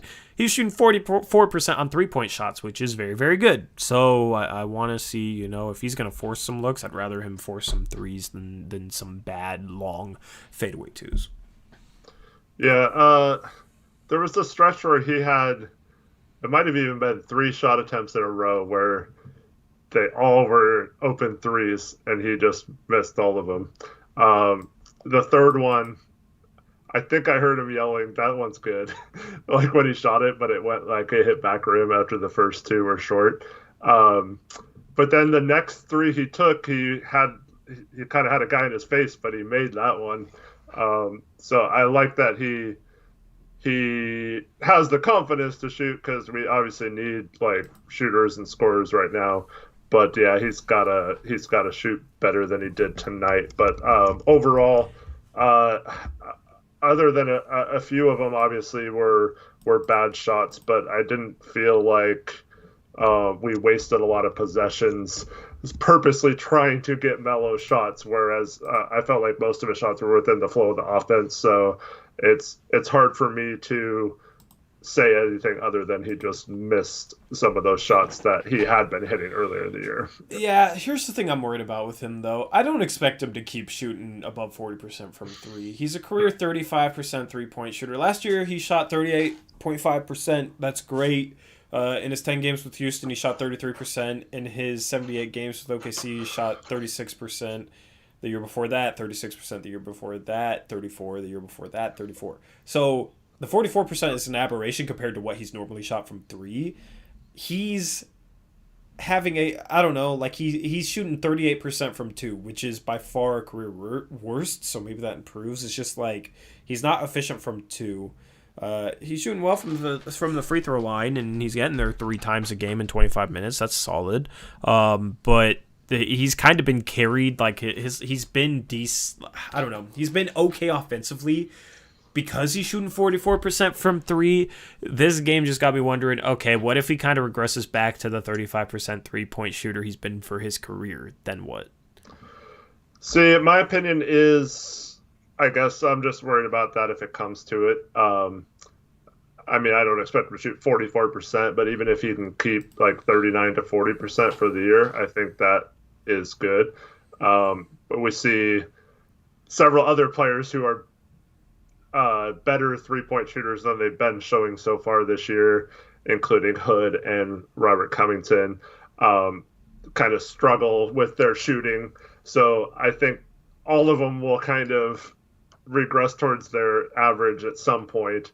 But I have no problem until Melo shows that he's goes ice cold for a long period of stretch and the percentage dips below 40%. I have no problem with them designing plays to get him threes or him shooting threes, especially if he's open. But yep. Shout out Stacy again, dropping dropping the donations left and right. So she says, can we just accept it's okay to be more H for Hood than it is to be H for H Giles? I don't, maybe I'm missing that. I don't understand what that means. But she goes on to say, I'm so H for Hood after 20 attempts. Tory respect. And you're wrong on Canner's D. Love you, MFer. LOL, don't hate me. And you're wrong. Agree to disagree on Canner's defense. I don't know. Yeah, cool. I know what it is, yeah, but she just said it. Yeah. See, that's. I was thinking that, but I like to pretend I'm oblivious, and that I'm innocent. Oh my goodness, Stacy is taking this down a path. I'm gonna try and steer it back on track, but we're like going off the path here. We're gonna try and keep this on the rails. Appreciate the donations. It means a lot. I don't even know what to say at this point. Let's just, I don't know. I don't even know what to say. Melo, anything you want to touch on in regards to Melo, or do you want to move on to the next player? No, I think we pretty much covered everything I was going to say. Okay. I gotta re-click my thoughts. That donation message just completely scrambled my brain. Get to watch sports and have some other extra stuff too. There's nothing. What extra stuff are you talking about, Eric? Don't make this any worse, bro. This is a PG. I know we're on YouTube, but this is a PG rated show. Okay. We can go PG-13 every once in a while, but we're getting to R-rated territory, and we're gonna try and keep it PG. So let's move on to Robert Covington. 4 points, 3 rebounds, 2 assists, 2 blocks, 1 for 7 from the field, 0 for 6 from 3. Not a good shooting night from Robert Covington, and he struggled with his shot, but played good defense and made the right play and took the right shots. Right? So here's the thing. Everybody just wants to focus on field goal attempts and field goal makes, and not much else when it comes to him. The game is so much more than just what your field goal percentage is. It's so much more than that. And Robert Covington is the perfect example for that. He does all the little things. He plays good defense. I would like to see him shoot better, obviously, but he makes the right play. He had a really nice drive and finish. He started finishing better, which is nice to see. He made his only shot inside the arc, and that was a very tough finish. Could have probably been an and one, and it was a clutch play when New York was making a run there in the fourth quarter and had just cut it to 5. Robert Covington got it up to 7 with that layup. I want to see him shoot better. His shot looks kind of weird right now, but it's what I've been saying is he can still help the team win games despite shooting 0 for 6 from 3. Yeah, there was one play in particular where I think it was Dame got switched on to Randall, and Robert Covington's guy cut through the lane, and Covington actually grabbed Dame, made him go with his guy out to the other side of the court, and he stayed there and took over for Dame and got a defensive stop on that play.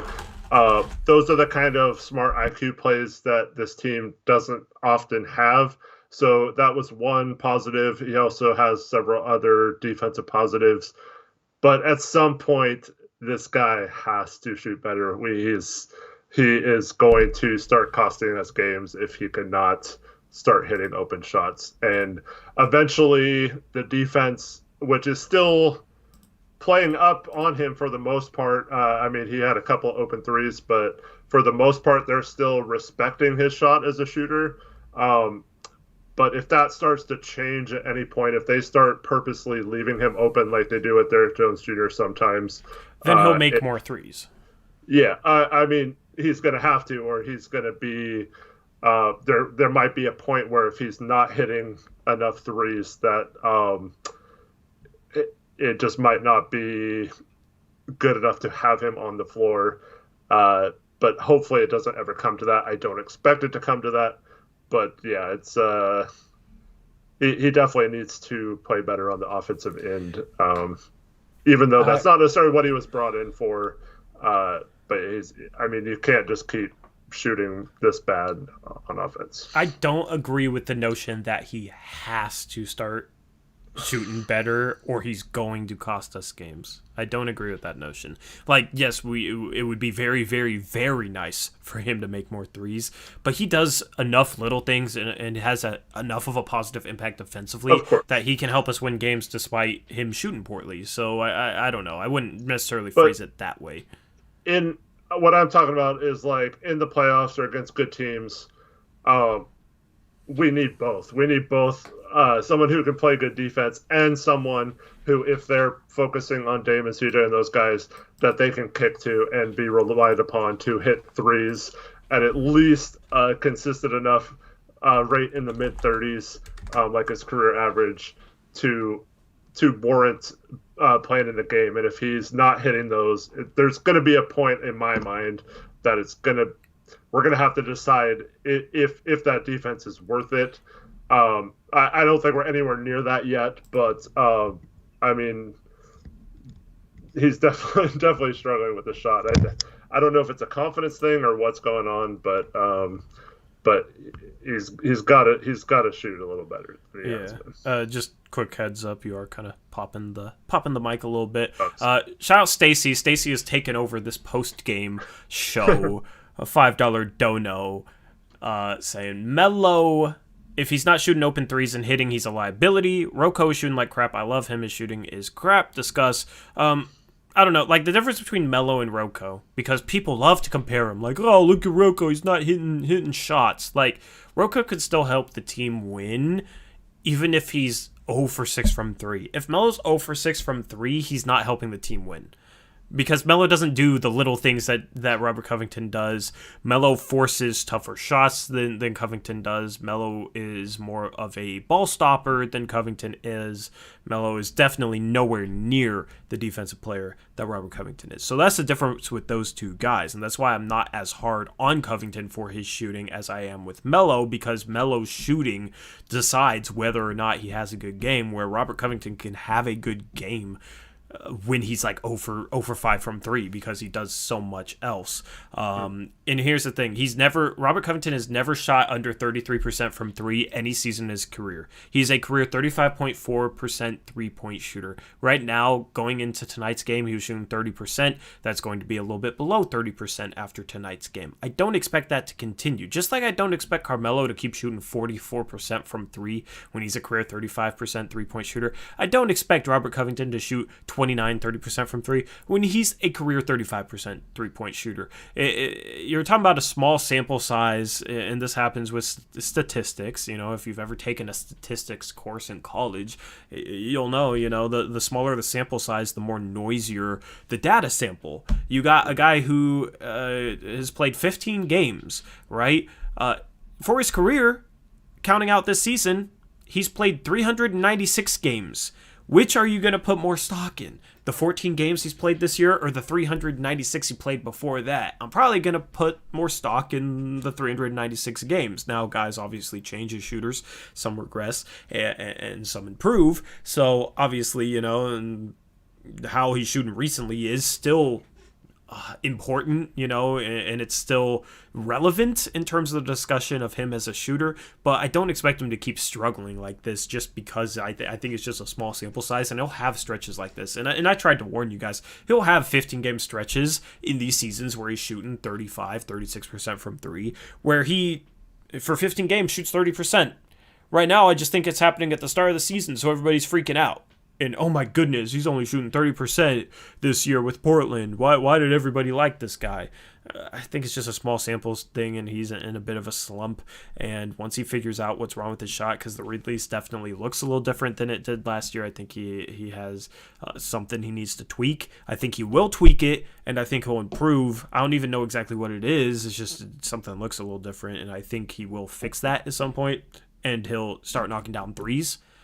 And when he does, people are going to be like, man, why were we ever worried about Robert Covington shooting the three ball? And for the record, I do think he'll be fine. I'm not saying that I think he will go down to the path where he is costing us games. I'm just saying at some point, hopefully he gets back to himself shooting the ball. I mean, so just to be clear, like, let's say we're 40 games into the season and he's shooting below 30%. What would you still say the same thing, or would you think we need to tweak something? Like 40 games, how many? 38 through the first half, or whatever. I guess 36 now that we had 2 canceled. If that happens 40 games into the season, I'll just be laughing at all the people that said, "Oh, when guys come in and play under Terry Stotts, they automatically become a better 3-point shooter." Mm-hmm. Because that narrative I've heard so much to defend Stotts, like, I don't know, like there's no reason that should be the case. Like, I'll give him the rest of January to figure it out, and then February I want to see what his 3-point shooting numbers look like in the month of February. Okay. And here's the thing: you got Blockboy giving me crap for saying give it some time, dude. We're 15 games into the season. What did you think I meant by time? We're literally what? We are a fifth of the way into the season, basically a fifth of the way. You're talking about a fifth of a season. In a shorter season at that, yeah, give him more time than 15 games, man. Like he's streaky on during stretches of games. Last year during the playoffs, he shot 50% from 3, right? During like 15 games in the playoffs. During this 15-game stretch, he's shooting 30%. So if you want to completely throw everything out the window except for a small sample size, then I'll probably just say that's an example of how you're biased and that you're cherry picking things statistically when you shouldn't be, because it's literally just a small sample size. Yeah, and just quick shout out to Allison, who I don't think this is a good thing because I don't want to make fun of my own players on my own team, but she has started calling him Robert Brickington, and then I added the Sir on it. So Sir Robert Brickington. Yes, she wanted me to throw that in there. So. Yeah.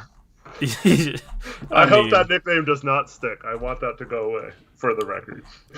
Hopefully we can start calling him Sir Robert Swishington. Yes. I'd like that better. So, I don't know. Like, that's the thing is, like, you have Melo fans that love to hate on Robert Covington. They don't want to acknowledge all the little things he does. They don't want to acknowledge how good he is defensively. They just want to harp on his shooting whenever he has a bad shooting game, as if to say that Melo is better. As if to say that all the little things and defensive things Covington does don't matter. So that is what you have with a lot of Melo fans right now, and I just don't agree with that. I think people need to appreciate the little things and the defensive things he brings to the table. Because, I don't know, here's the thing. Last year, everybody's like, oh my goodness, we have no wing defenders, and we have no wings that can do the little things and do anything defensively or guard anyone. Oh my goodness, if only we had a Robert Covington to do all the little things and play sort of defense. Well, now we got Robert Covington, and it's, he's not shooting well over 15 games, man. Oh, he sucks. Why'd we ever get him? It's like people want all the little things and appreciate all the little things when we don't have them, but then once we do have them, then it's all about, what does his field goal percentage look like on any given night? Don't underrate that type of stuff. To be fair, too, I think he played around 20 games once he went to Houston last year. Playoffs, obviously, he shot 50%. Once again, about the same sample size as we have this year. But he was down in the lower 30 percentile on Houston, and that's a team that just jacks up a lot of threes. But I think he was around like 31, 32% once he got traded to Houston last year. Yep. So anyway, let's move on and talk about the last player we have, which is Harry Giles, who only shot 2 for 7 today, but overall, I liked his play tonight. He played with energy. He made a couple defensive plays. He had some defensive mistakes, but he had some. He was communicating well defensively. I heard him throughout the game communicating well as part of the middle guy in the back line of the zone. He missed a couple bunnies inside, and that hurt his field goal numbers, but I don't expect him to miss too many of those. One was an alley-oop dunk where the pass was a little bit behind him and he tried to dunk it. He probably could have came down with it and finished, and he tried to dunk it and he missed. Another one was a reverse layup that he got, I don't know, he like kind of shot it on the underside of the rim. You know what I mean? Like plays like that, it's like they're kind of frustrating. Like you need him to convert on those, but I expect him to convert. You know, it's just you just have some games where bigs, you know, kind of you have plays where guys get stuck in between coming down with the ball and dunking, and then they try and dunk it last second and miss, and they'll you know, and you'll have games where they miss a couple bunnies around the rim. But overall, it's like I like those shots, and I expect him to convert on those shots in the future. That's why you can't just look at the dude's 2 for 7 shooting and say, oh, we automatically had a bad game. I thought he had some mistakes and he missed a couple bunnies, but overall, just the way in which he played, the style in which he played, I thought he was solid tonight, and I'm encouraged to see what he can do going forward. I mean, one of those missed shots was a play where he caught the ball on the 3-point line and drove the lane and maybe got fouled. You know, there's a little bit of contact, but he ended up missing the layup. But overall, I like him, you know, catching the ball on the 3-point line and driving to the rim and getting a layup off. You know, just want him to convert. So overall, he's just looking for signs of, you know, flashes of promise with Harry Giles. I saw some tonight. I was all right with how he played. You know, just wanted him to finish a little better. If he finished a little better, we'd be saying he had a really good game. I mean, we see this with Derek Jones Jr. too. Like, there's just something off when we throw a lob pass. It's never really like in the right spot. And Derek Jones is such a leaper that he can sometimes still finish even if the pass is bad. Giles, not so much as we saw tonight. I like the fact that we did, especially in the first half of this game, there was a lot of lobs and passes over the top of the defense, little rolls he did down the lane where he was open a lot in this game. And so I like the fact that we were trying to get there, just wasn't executed properly, so I can't really fault that. But just need him to come in the game, be active, like you said. I thought actually the defense that if we're trying that zone, he's one of the more perfectly suited players to play that position that we had him in the zone.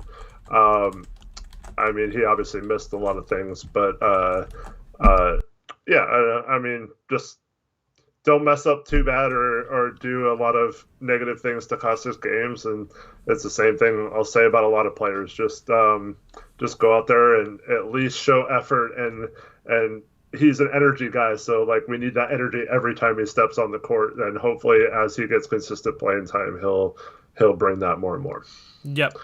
So that wraps up our players segment. Kyle came in here and just dropped a great comment on kind of the Rocco versus Melo debate. He said the difference is we can get offense without Melo. We can't get Rocco's defense without Rocco. Basically, like, we need Rocco's defense more than we need Melo's offense. You know, we were kind of having the debate on, you know, Rocco struggling offensively, but being a really good defender, and then Melo, you know, obviously not being a good defender, but, you know, he has flashes and whatnot, but overall he's not a good defender, but can provide some offense. This team needs Rocco's defense more than it needs Melo's offense. I think that is pretty obvious, so... Yeah. And, I mean, I don't know where it'll be after tonight, but our defense has been pretty bad with all these people. So I wouldn't necessarily say that any of them have been, like, pivotal, but, like, just think how bad our defense would be if it's already this bad with a couple of decent, individual and off-ball defenders. compared to if we didn't even have those guys on this team. So, uh, yeah, What'd you just do with your mic? What was that? that wasn't my mic. I dropped my. Oh. Yeah. But yeah, so it's.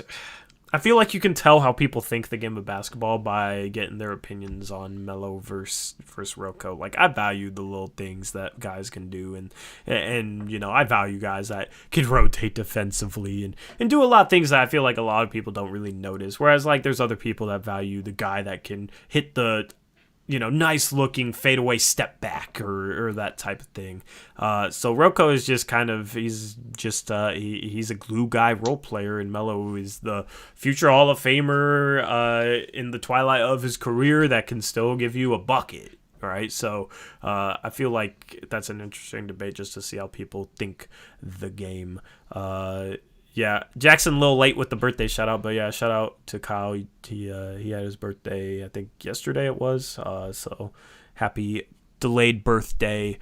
What else do you want to touch on? We could take questions for 15 minutes. Real quick, let's touch upon some of the decisions, player wise, lineup wise, at the end of this game. I know you had some good tweets about it, so if you want to start, go ahead. You had a possession there. It was a defensive-only possession. There was a timeout called right after it, and there was a timeout that was called right before it. So it was a defense-only possession, and we can't come out with a power forward center duo of Carmelo Anthony and Enes Kanter, and we put Carmelo Anthony on Julius Randle, and Julius Randle walks him right to the rim and gets a layup. Very quick layup. And Melo provided almost zero resistance. And just didn't make any sense because you can make subs at timeouts. So you have a timeout and then a defensive possession, then a timeout. Why, for that one singular possession, did you have Carmelo Anthony on their best offensive player in Julius Randle? I don't understand that whatsoever. Doesn't make sense. I don't even know what else to say on it. Like, it just doesn't make any sense. I don't know how anybody could explain that. It's not just Melo, too. I mean, like, there are times where we could probably sit Dame or CJ. Obviously, CJ wasn't playing in this game, but we seem to always... We have our offensive lineup in there, and then we don't adjust to put defensive lineup. I don't know if Stas is just not used to having defensive personnel. We saw him switch the lineup several times in the last few minutes of this game, but it never seemed to be to get the best defensive lineup on the court. So yeah, kind of confusing to see what we were doing there. Yeah, especially like if Julius Randle's their only big in the game too, and we have Kanter in there, that kind of is a tough matchup for him. He can't really guard anyone on the perimeter either. So I don't know. I wish we would match up better in those situations. Once again, it worked out tonight. But like, I guess you could say we shouldn't have even have been in a tight game with them after the way the first 2+ quarters went of this game. But yeah, I just wish situationally we would do a little better job to at least put our best lineup out there. Fortunately for Stotts, he has gotten away with it several times this year. You know, we saw, Siakam miss a game-winning shot, and I think there was another game that was close at the end that we pulled out, even though we had bad lineups. But I don't like playing the percentages that way. Like, I would rather have your best percentages lineup and your best defensive lineups in the game. And I mean, they have access to all this information, all the synergy stats, all that kind of stuff. So they should easily know who the best situational defenders are and stuff like that. And at some point, I hope it doesn't cost us games that we don't do that. Yeah. So it just goes back to the situational coaching decision type of thing. I don't know, and that's happened multiple times.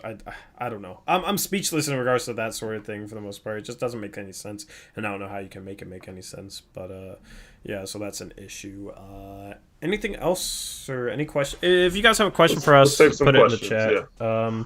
We're gonna wrap this up in the next probably 5 minutes or so. We got a game tomorrow. We got a game tomorrow, so we shouldn't even waste our precious voices anymore. Did you get refreshed in the having the few days off? Yeah, I don't know. It was kind of nice to have a few days off, and just from basketball, with how jam-packed the schedule's been with games, it was nice to kind of go 5 days without having to worry about things that Stotts does, you know? So, yeah. We can go around the NBA while you guys give us our questions. I'll do this very quickly. I won't take as much time on this. About the Stotts thing, I don't know if credit's the right word, but okay, he had some days off. They looked much better at the beginning of this game. They obviously worked on some stuff in practice. It's not as much as I would like, but I guess in terms of what we've seen throughout Stotts' history here, I'll take it, I guess. I mean, it's better than nothing. Still would like to see more, but at least you can say tonight that he had a game plan that was different than his usual antics and his schemes and stuff like that, and they executed it at least fairly well for a half. I'd like to see them not default back into their old habits when stuff gets tough or when a team goes on a run, but overall, I do like that we actually had a game plan that was different than normal tonight, and actually had it see to fruition that it was actually working for a stretch in this game. Yep. Kyle says thoughts on Julius Randle this season. I mean, he's been much better than he was last year. Tonight he had 25 points and 5 assists. Hit some step back mid range jumpers, which isn't even really his game, but knocked some jumpers down. And defensively, he looked better tonight. The knock on him has always been that he's a terrible defender, but he kind of pressured Simons and got a steal and moved his feet pretty well. So he's been really good this season. I haven't really been a fan of his game, but if he improves defensively and does what he's done this year offensively, then he has the potential to be like a fringe all-star caliber player. I like what I've seen from him. Somebody asked about the games this season, if teams will play uneven games or something. I have no idea. We'll have to wait and see.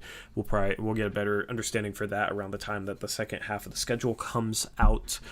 Trevin says, where was RJ Barrett tonight? He was absent, and he's been super inefficient this year. He's kind of been, I don't know. I think he's going to end up being looked at as a bit of a bust.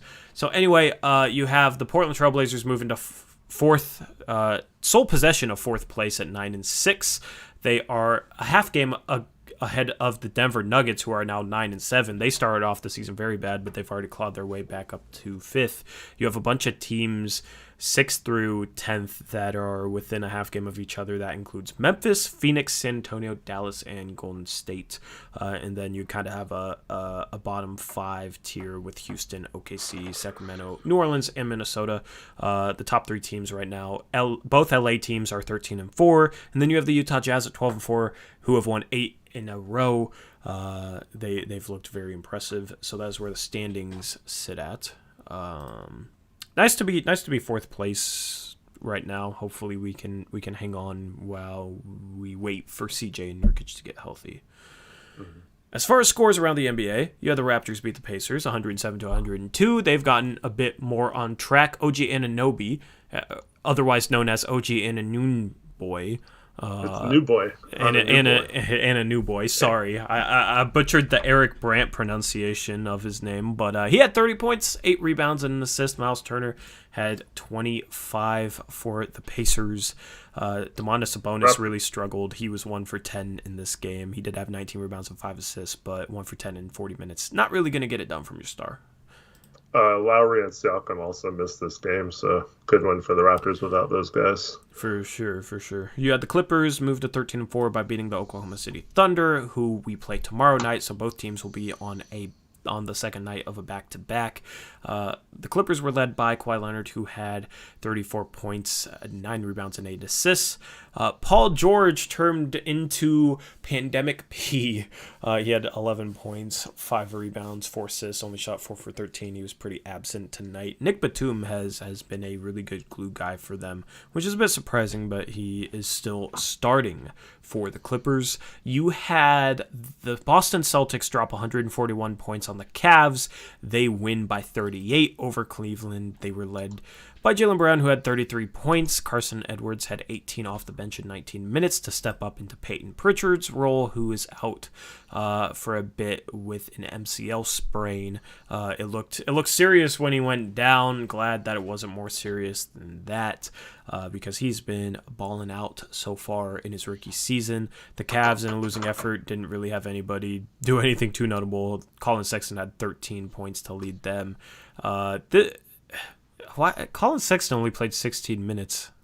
Did they? I wonder if they were. I think they were down a lot early. Yeah, that's they were down 22 at halftime, I think. So yeah, and that's a Cleveland team that just beat Brooklyn twice in a row. One of those games they had all of their big three, and then one of those games I think Brooklyn was missing KD or missing one of them. I forget which one it was, but yeah. So Cleveland's been another one of those Eastern Conference teams, kind of like New York, that has been surprisingly competitive this year at 8-8.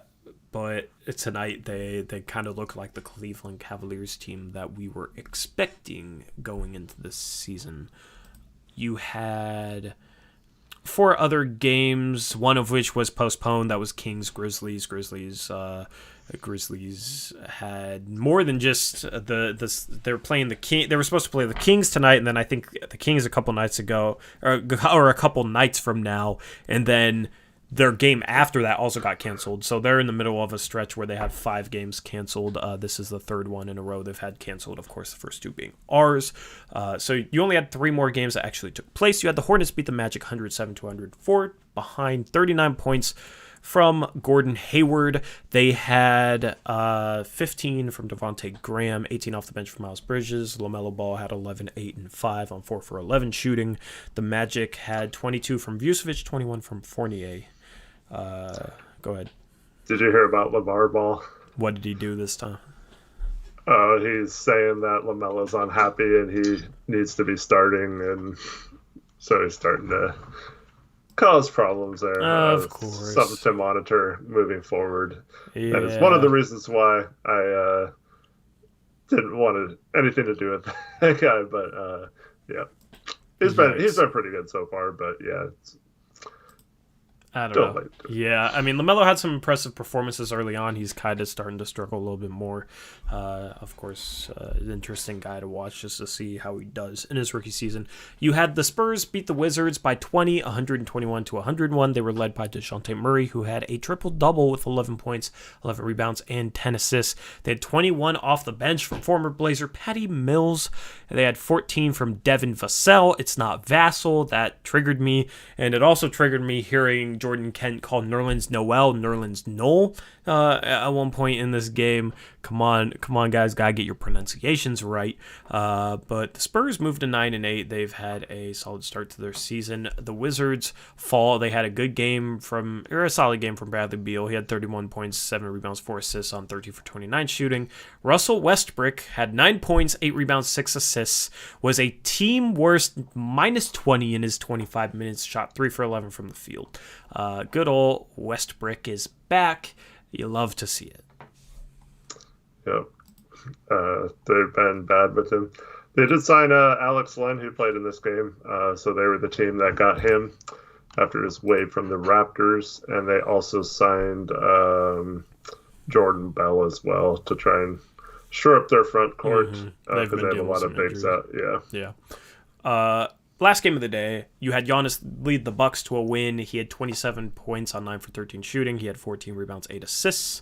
Typical Giannis game. The Bucks had 21 off the bench from Bobby Portis, 19 from Middleton, 15 from Drew Holiday. The Hawks, in their loss, had 33 points from DeAndre Hunter, who has made the sophomore leap this year. He had 33 points on 13 for 21 shooting. He also had 4 assists, 4 rebounds, so a solid game from him. They had 30 points from John Collins. The Hawks were playing without Trae Young this game. and couldn't get the job done against the Milwaukee Bucks. Danilo Gallinari is back. He had 17 off the bench. So that is the scores from the NBA tonight. Tomorrow we will have Blazers Uprise live. There is a big slate of games. You got 1, 2, 3, 4. You got 11 games for tomorrow, so we're going to have a jam-packed... That's a lot of graphics to make, but a jam-packed Blazers Uprise live show that'll go live probably around 3:45. Normally I say 3:30, but a lot of times I'm finishing up the graphics and go live more around 3:45 or so. But that'll take place tomorrow. So if you're not subscribed to Blazers Uprise Live, that is our second streaming channel. We're also going to create a third channel that's mostly going to be for channel members. If you want to become a channel member, look at the join button below. But we're going to start posting the full game highlights, like 4 a month or so that we promised for channel members, where we react to highlights.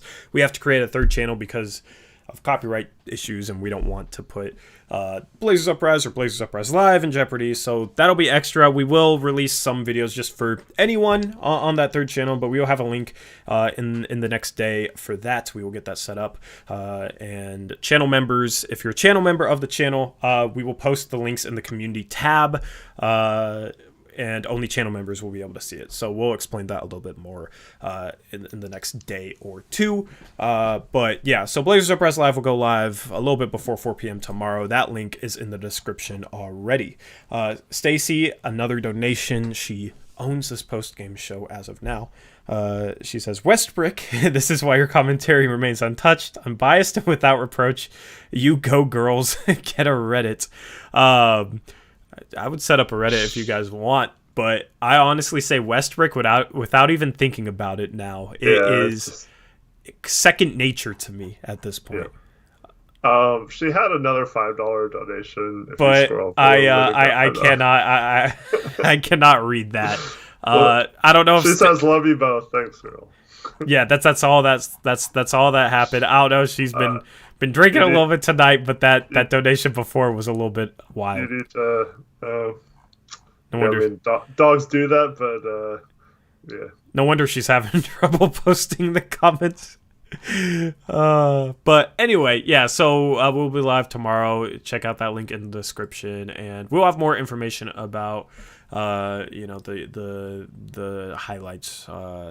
Reaction videos that we'll be uploading for channel members in the future. If you want updates on anything in regards to the channel, make sure to follow the channel at Blazers Uprise YT. Make sure to follow me and Eric personally. I'm at Tori Jones YT. Eric's at HoopsJock. We have our name tags at the bottom of our camera feeds here. If you want to go follow, the links are also in the description below. Other than that, thank you guys for tuning in. We will catch you with 2 streams tomorrow, so we got a jam-packed schedule for your Monday to start off your week right. Shout out to our mods, Trevin, Westbrook, and Reese for helping us out as always. And with that being said, that's going to be a wrap for this post-game show. Nice for the Blazers to pull out this game after almost blowing a 25-point lead. Would have been a tough one to lose, but it's nice. It's nice to get wins in any fashion when you're missing your second and third best players. So I'll take this game. Hopefully they can repeat it and get a win tomorrow night against Oklahoma City.